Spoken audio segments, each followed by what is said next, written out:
माहूर तालुक्यातील सर्वात मोठी बाजारपेठ असलेल्या वाई बाजार येथे दर मंगळवारी आठवडी बाजार भरत असून या बाजारात सर्वच प्रकारचे साहित्य मिळत असल्याने परिसरातील जवळपास 25 ते 30 खेडेगावातील नागरिक बाजारास येऊन आठवड्याभराचा किराणा भाजीपाला खरेदी करतात।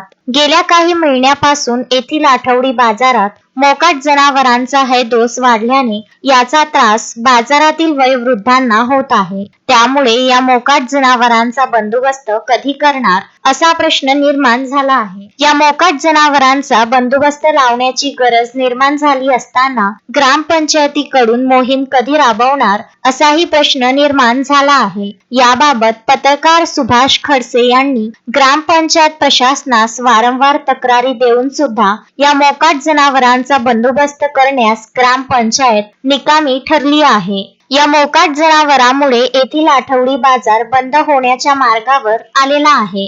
गेल्या आठवड्यात बाजारातील मोकाट जनावरांची झुंज लागली। त्यात 4 ते 5 महिला 3 लहान बालके बाजार करीत असताना जखमी झालेत। त्याचप्रमाणे या मोकाट जनावरांमुळे व्यापाऱ्यांच्या मालाचे अतोनात नुकसान होत आहे। या मोकाट जनावरांच्या झुंजीमध्ये जर एखादा बाजार करू मयत झाला तर याला जबाबदार कोण असा प्रश्न येथील सुज्ञ नागरिकांकडून करण्यात येत आहे। तेव्हा ग्रामपंचायत प्रशासनाने वेळीच या गंभीर बाबीची दखल घेऊन बाजारातील मोकाट जनावरांचा बंदोबस्त करून आठवडी बाजारास येणाऱ्या नागरिकांना या मोकाट जनावरांपासून सुरक्षा प्रदान करावी अशी मागणी होत आहे। संजय घोगरे, विदर्भ न्यूज, माहूर।